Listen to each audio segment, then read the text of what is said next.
Ons praat vandag oor 'n baie bekende gedeelte waaroor jy seker al 'n miljoen preke gehoor het.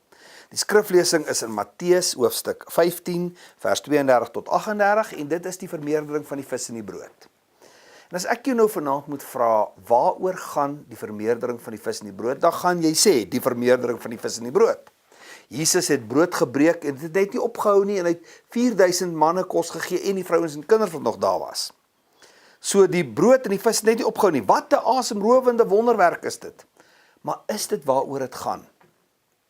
Kom ons kyk 'n bietjie mooi na die woord van die Here, want wat ons hier het is 'n wonderwerk, dis waar. Wat ons hier het is 'n wonderwerk van voorsiening. En daar's 'n beginsel daarin vasgelê wat ek dink die meeste kinders van die Here mis as hulle die Here se woord lees. Want as jy daai sleutel het, dan ontsluit jy wonderwerke van voorsiening. Dan ontsluit jy deurbrake van voorsiening. So, as jy nou wil weet, hoe kry ek 'n wonderwerk van voorsiening? Hier is vanaand jou sleutel. So, wat is die geheim in hierdie gedeelte? Dan lees jy 'n bietjie vers 32.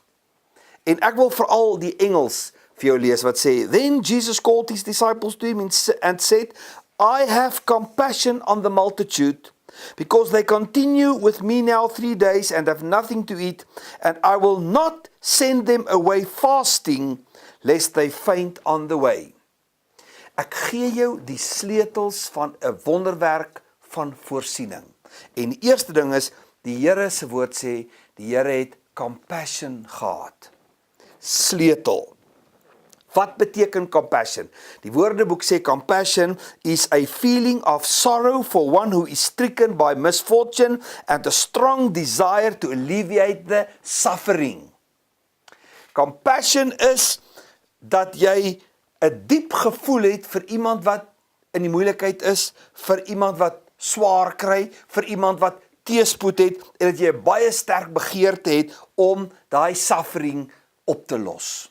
Om iets aan daai suffering te doen. So, as jy sukkel, as jy in moeilike omstandighede is, dan kwalifiseer jy vir compassion, dink jy nie?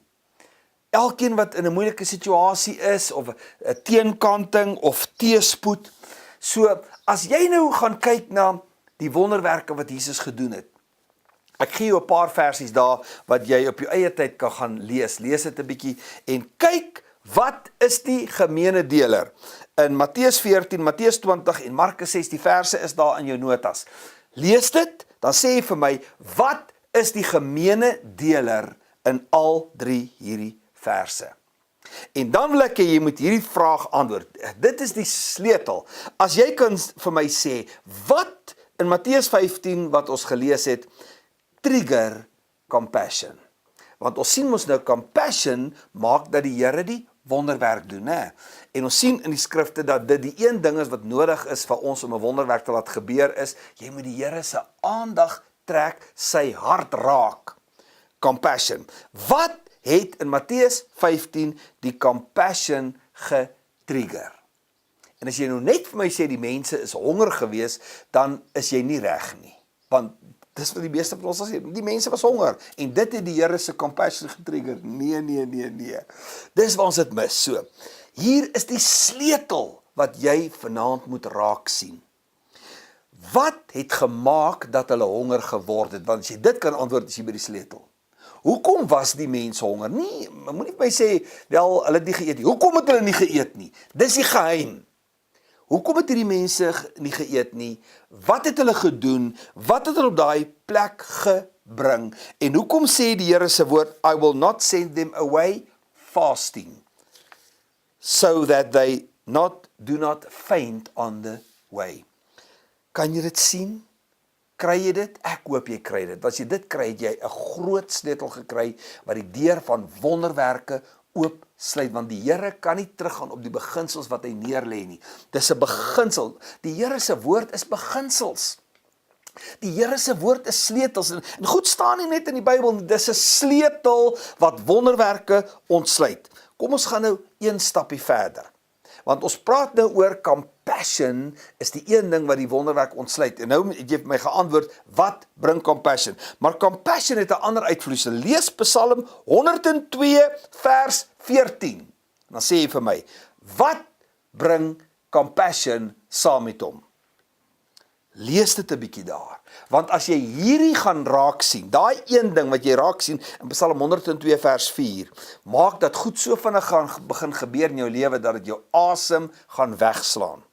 Goed wat jy nie kan verklaar nie gaan gebeur, wat nie logies is nie begin gebeur, bonatuurlike krag kom jou lewe binne, jy word bevorder na 'n hele nuwe dimensie as jy verstaan wat Psalm 102 vers 14 sê. Lees dan nou ook Psalm 5 vers 13, wat beteken dit vir jou?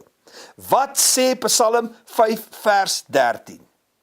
En praat 'n bietjie oor die woord skuld, wat beteken dit? Dink aan 'n beskerming. Dink aan die heel hoogste vlak van beskerming, high level ultra security. Dink aan die grootste, hoogste beskutting en beskerming.